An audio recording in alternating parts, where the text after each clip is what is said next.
Alright guys, welcome back. Today I'm going to go over an issue that can plague all these things, including remotes for your TV, VCR, car, whatever. So this will cover all that, controllers, keyboards, whatever you got that's going to use what I'm going to talk about. Now, this here, surface mount switches, analogs, not going to cover that. Same deal here, except we also have a touchpad. Not going to cover that. This guy, analog stick. Not going to cover that, so away it goes. Now we're left with these two. And for time, I'm going to go with the smaller of that choosing. So what we got here? No analogs, no special things about it. However, it uses little rubber pads for all these buttons. And that's mainly what we're going to talk about, including the vast majority of things out there. So other than specifics with analogs, which that can take up an entire episode, special things like touchpads that will also take up a whole episode, or the surface mount switches, or mechanical. All those things would take way too long to talk about if I included with this.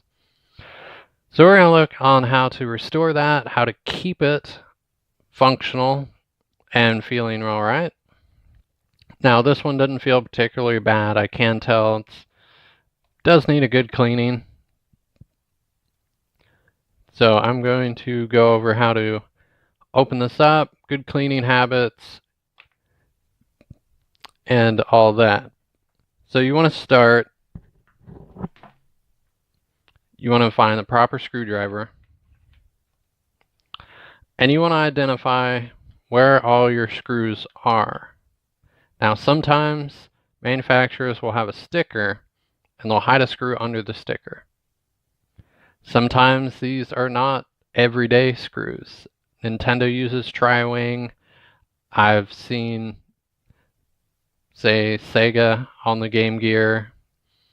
They have a large game bit, and on some Super Nintendo cartridges, stuff like that, they'll have different bits. So you might have to order something online. Otherwise, for this, pretty common that they just use regular Phillips. Now you want to make sure to get a proper Phillips, and really the best way to do it, unless you have a thing that says you need a number 2 or a number 1 tip or a number 0. Best way to do that, put this in, make sure it goes into the slots, and to make sure it doesn't have too much wiggle. Really all there is to it. I do suggest having one with a bit of a handle, as opposed to something like this, which in this case these were particularly stubborn, and this alone wouldn't get it. This wouldn't actually fit it, but I did manage to get them all out. Other than that, you shouldn't need much force to pull this apart. Now I usually do these upside down so the buttons don't fly everywhere. And as long as you don't have too much force, they come right out.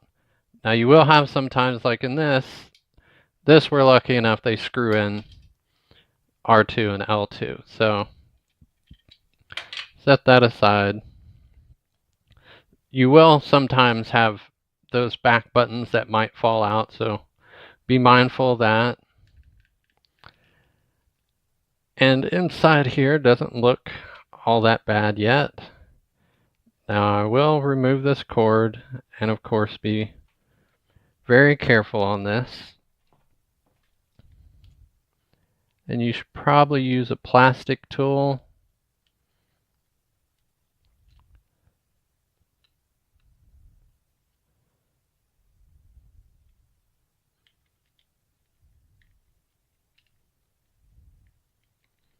And don't repeat after me.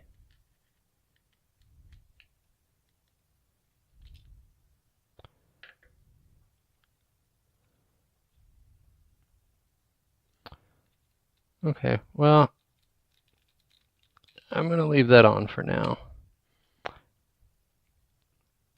Now these, luckily, will slip right out.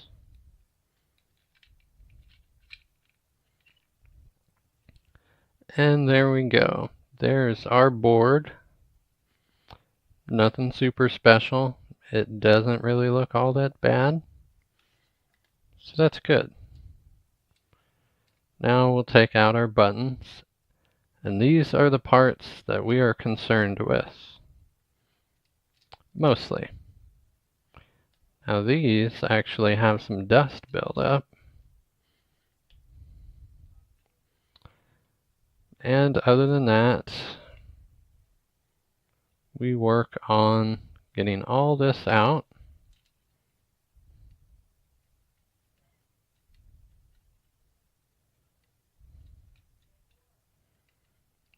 And there we go. Now I will actually remove these for cleaning, but cleaning is the first step here. Now if your board's really bad, you can do the same cleaning method pretty much, but we mainly want to focus on all these and this case.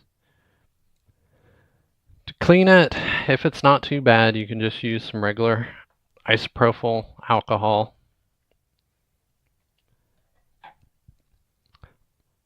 But this one, it's really grungy up in this crevice, so I will probably go with some warm water and dish soap.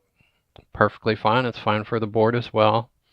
The only difference on the board, when you wash a board that way, if it is in a situation where it does need that, it's highly, highly important that it is dry before you try to use it. Usually what I do after washing and rinsing, I'll throw a little alcohol on it and then try to blow dry it out. If you can't blow dry it out, get some sort of cloth, paper towel, prop the board up. Prop it up like that so all that water runs down onto that rag. And don't worry about it for the rest of the day. I mean, you shouldn't get in a rush with that stuff because you can fry it. So leave it overnight, double check it in the morning, or leave it a couple days.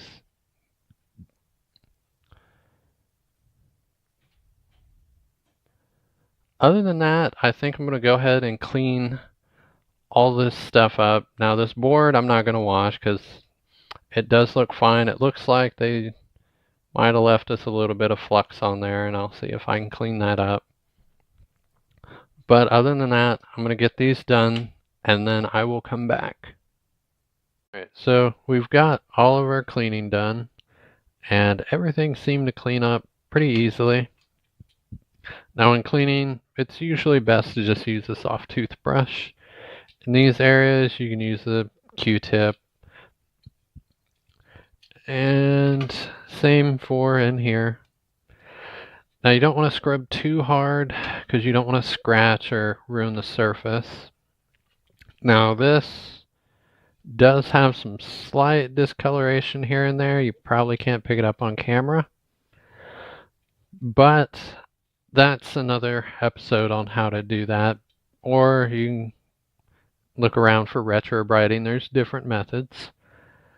And as far as the surface, there's not much I'm going to cover on, fixing this surface. This one does have a slight scratch. That is a whole nother process with precision measurements and methods for doing surfaces. Quick rundown basically is if I was going to do the surface on this, right around here, there's not really anywhere, so I'd measure off of that and then match the rest to that. But all this got cleaned up. All my buttons are nice and clean. The board, I didn't wash it. I just used some alcohol and wiped down these contacts here.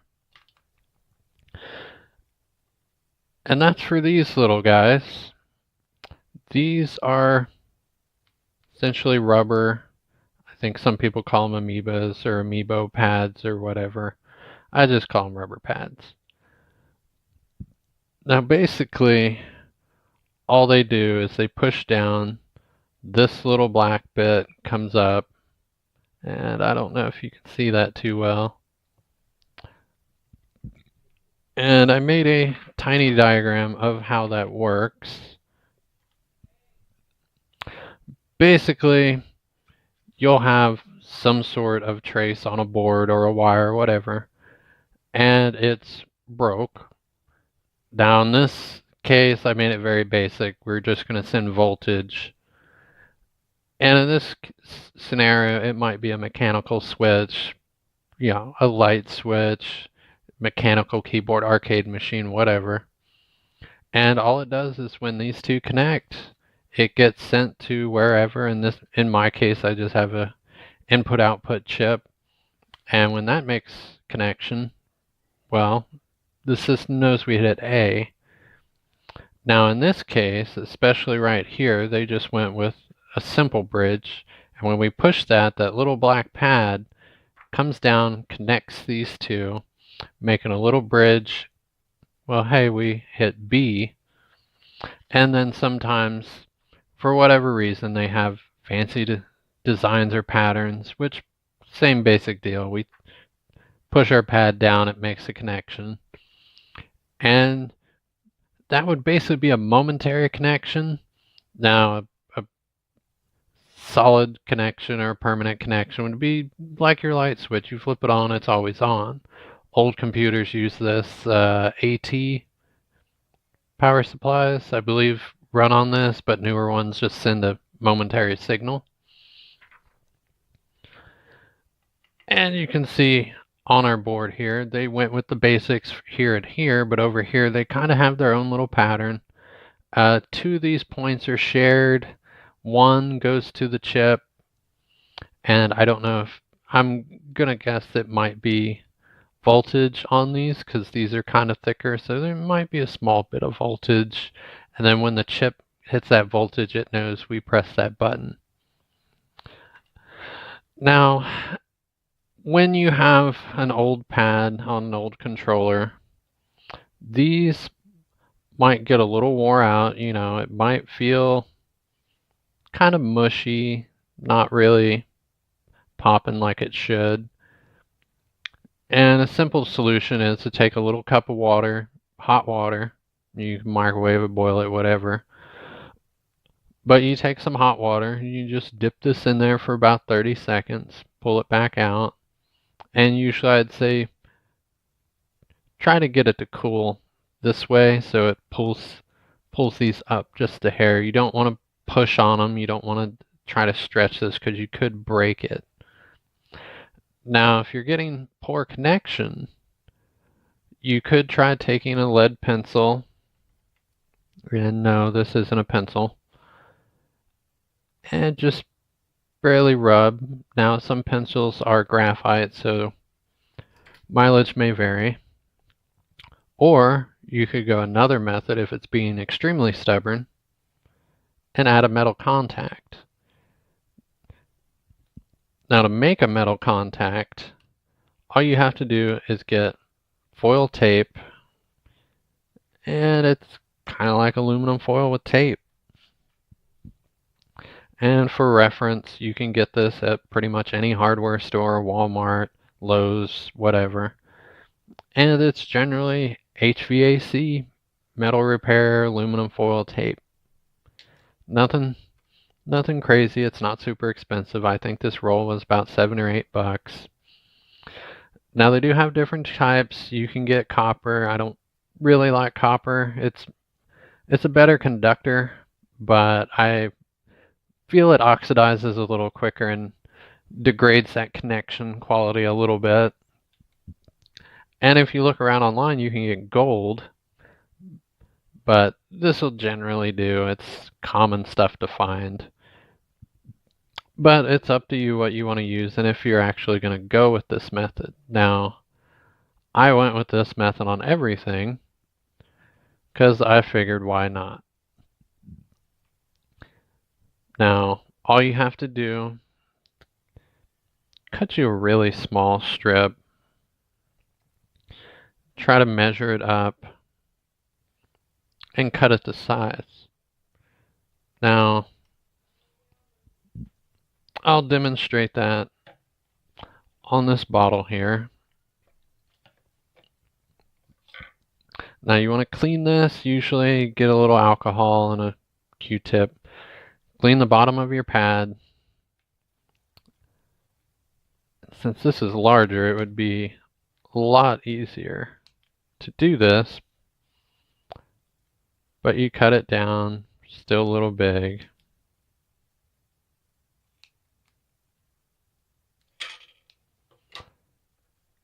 And you can go with a square, you can nip the corners off, make it a little cleaner.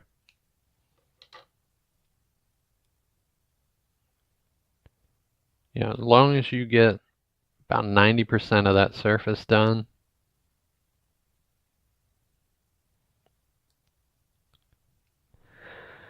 and then what I've been doing is taking this, because mind you, they're a lot smaller on the pads, very carefully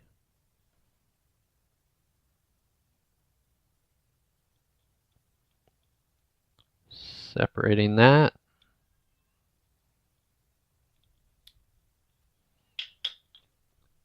You get you some good tweezers.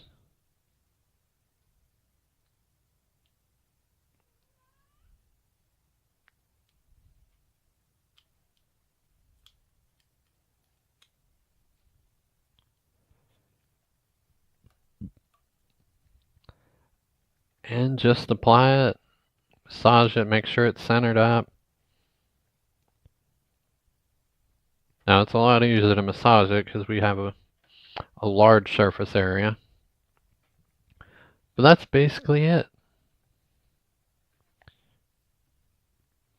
And then to finish up, you might take a small Q-tip with some alcohol and make sure all your hand oil is off of that. And then what I did on a couple of them, I actually pushed it on the table and made sure didn't make kind of a kissing sound. If you hear kind of a kissing sound, then it's not adhered well. And then kind of pinch it, make sure if I had any corners, they were rolled over and stuck to it. But if you do that, it should be good, and keep in mind these do get pressed constantly, so should always remain stuck. Another thing is these can actually dry out over time. Rubber dries out. So what you can do, if your whole pad's kind of bad, this one's not. If you have a pad that seems kind of old, kind of hard, take a baggie like this and just throw this in there and put some vegetable glycerin in this bag. Then you just squeeze out what air you can and seal it off and leave that overnight or a day or two. And the rubber will actually, it kind of acts like skin. It'll absorb that a little bit, and then you can take it out and clean it off. And just make sure, especially the bottom, is all clean and clear.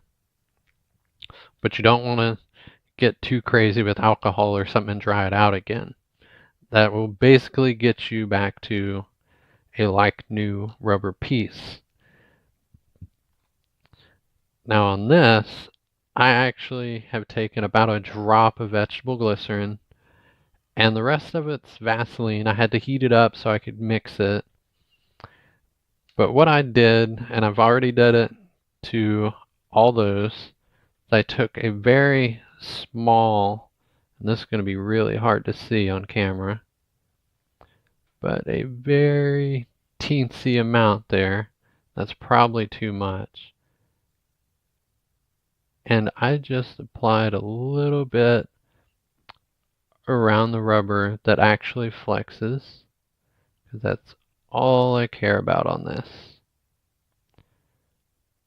And you want to use this very, very sparingly. You just want a very light, kind of shiny coat. And that's it. You just want to make sure that rubber stays healthy and doesn't dry out. As long as you use very sparing amount, this should not run off and cause any issues. And that's it. Now I'm going to go ahead, finish this one off like these others. This one, I did all the same metal contacts. I've already done it with these. Now if you plan to do something big like a keyboard, or you plan to do this all the time, I would suggest finding a hole punch, different hole punches, so you can match different diameters a lot quicker, and all you do is just run along and punch, punch, punch. That would speed up that process a ton. Now doing this by hand, I don't suggest doing a big project because this takes forever. And there's a lot of tiny bits that you gotta deal with. And it's a huge headache. Now when I say tiny bits, I mean tiny. And I'll grab tiny little bits. Headache. Now I'm going to go ahead and cut the camera and finish this off, and then we'll come back, reassemble this, talk about how to keep everything perfectly good, and how to store these for long-term storage, all that fun stuff. Alright, everything's done. Of course, as we like to say in automotive crap, assembly is reverse of removal. Now, pro tip, you don't want to cross thread the screws. So what you do, spin it back till you feel kind of a skip, and you might hear a small click.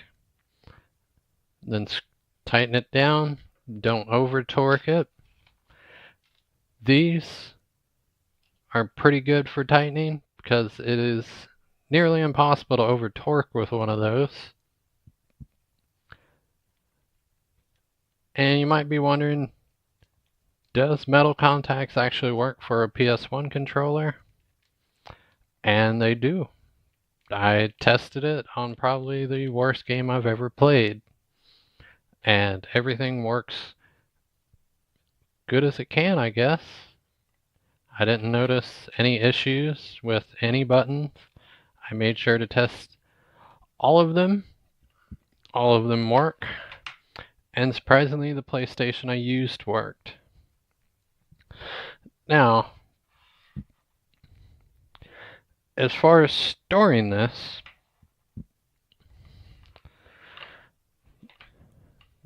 you want to wrap your cord. Don't wrap it too tight. And it should feel fairly natural to coil this.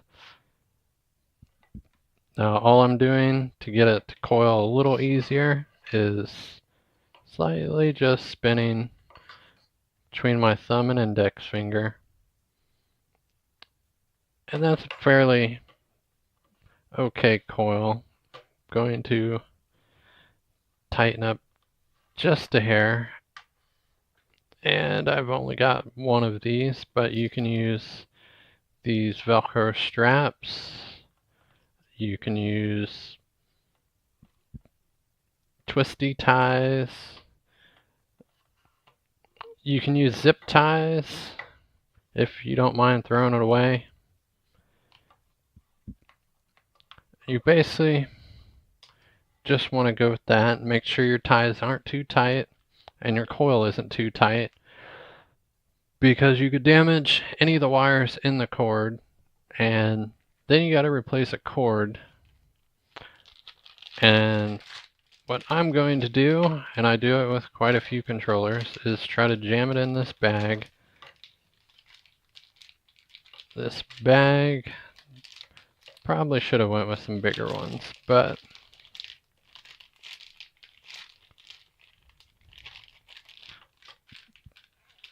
it works. Squeeze some of the air out. And there we go. I can put this away, and a year from now I know it'll be just fine. Now, some more pro tips. Avoid roughness. Throwing, dropping, you don't want to do those. You can mess something up. Don't mash the buttons. I know you're pissed off. Don't mash the buttons. And no death grip. You don't need to overly hold and tighten a controller because it's not designed for that. Good solid grip, no button mashing, and don't throw it. Decent storage. Sealed containers or a bag like I showed. If you're going to box it up with a bunch of other stuff, put it near the top.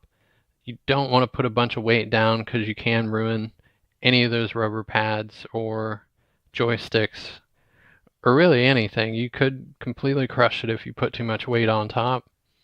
So it's good to store it near the top. And avoid open air. This one's pretty important. Don't leave it just up here on top of a desk or a table or in a shelf or any sort of particularly dusty area. Now, a drawer is fine. I store controllers in a drawer that I use all the time because it's not open air. If it's open air, dust can flow through and get in there. It'll get down in the button, and it can get under the contacts, and you'll have buttons that don't want to work. And temperature. Temperature is another one. Room temperature, you're just fine. You don't want to go for excessive heat. You don't want to go for excessive cold. Now, if you are storing it out of the house, you can insulate it a little bit, and it'll prevent some of that excessive nature. And of course, you don't want to store it in open sunlight or throw it out in the snow. Hygiene. Wash your hands all the time. And I don't mean just after eating. Your hands produce oil, and it's actually acidic. If you look up, old rifles or something, particularly old rifles, when they had to hold the top of the barrel, they'd set it on the ground, hold the top of the barrel. You can usually tell if it was a legitimate wartime rifle because at the top where their hands was, there's corrosion. So it's best to keep your hands clean so you can avoid getting junk in the buttons and whatnot, but it also helps keep that surface as close to factory spec as possible. Now, I have seen a lot of controllers, people don't wash their hands, or they'll eat while they're gaming, and those controllers end up super smooth and glossy.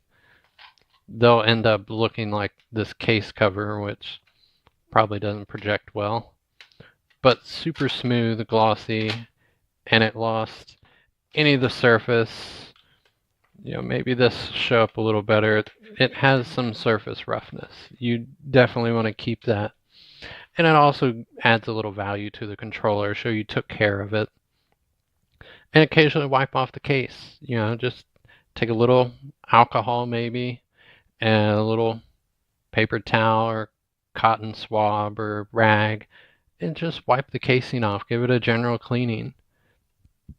Now, liquids, any liquid getting on it's bad. Whether it's water, you use too much alcohol and get in there, the alcohol will dry up, but you don't want to have liquids in there. If you do, make sure they're dried out. If you spill something like Coke in there or Pepsi or any sort of soft drink, especially one that has a bunch of sugars, it's probably best to open it up and clean it out, especially with any sort of cola like Coke.